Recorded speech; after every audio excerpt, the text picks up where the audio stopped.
കണ്ണുകൊണ്ട് കാണുന്ന പല കാര്യങ്ങളും പലപ്പോഴും നമുക്ക് വിശ്വസിക്കേണ്ടതായിട്ട് വരും. പക്ഷേ അതിനകത്ത് കണ്ടതെല്ലാം ശരിയാവണമെന്നില്ല. പലപ്പോഴും നമ്മൾ കണ്ട കാഴ്ചയ്ക്ക് അതിൻ്റെ ഒരു മറുപുറമുണ്ടായിരിക്കും. അതെന്താണ് നമ്മൾ അന്വേഷിക്കാറില്ല. അപ്പോൾ ഈ കാണുന്നതും എല്ലാം കണ്ണും പൂട്ടി വിശ്വസിക്കുക എന്ന് പറയുന്നത് ശരിയായ ഒരു രീതിയല്ല. അപ്പോൾ നമ്മൾ എന്താ ചെയ്യേണ്ടത്? ചിലപ്പം കാണുന്നതും കാണാത്തതും നമ്മൾ വിശ്വസിക്കേണ്ടതായിട്ട് വരുന്ന ചില സന്ദർഭങ്ങളുണ്ട്. ആരുടെയും നാവിൽ നിന്ന് നമ്മൾ കേൾക്കുന്നത് നമുക്ക് അത്ര വിശ്വസനീയമായ രീതിയിൽ നമ്മളോട് പറയുമ്പോൾ നമുക്കത് വിശ്വസിക്കേണ്ടതായിട്ടുള്ളൊരവസ്ഥ വരും.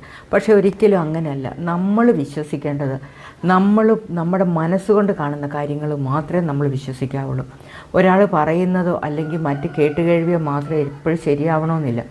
നമ്മുടെ മനസ്സിൽ നമ്മളറിയുന്ന നമ്മളുടെ മനസ്സിൽ തോന്നുന്ന ചില കാര്യങ്ങളുണ്ടല്ലോ, സത്യസന്ധമായിട്ടുള്ള കാര്യങ്ങളായിരിക്കും.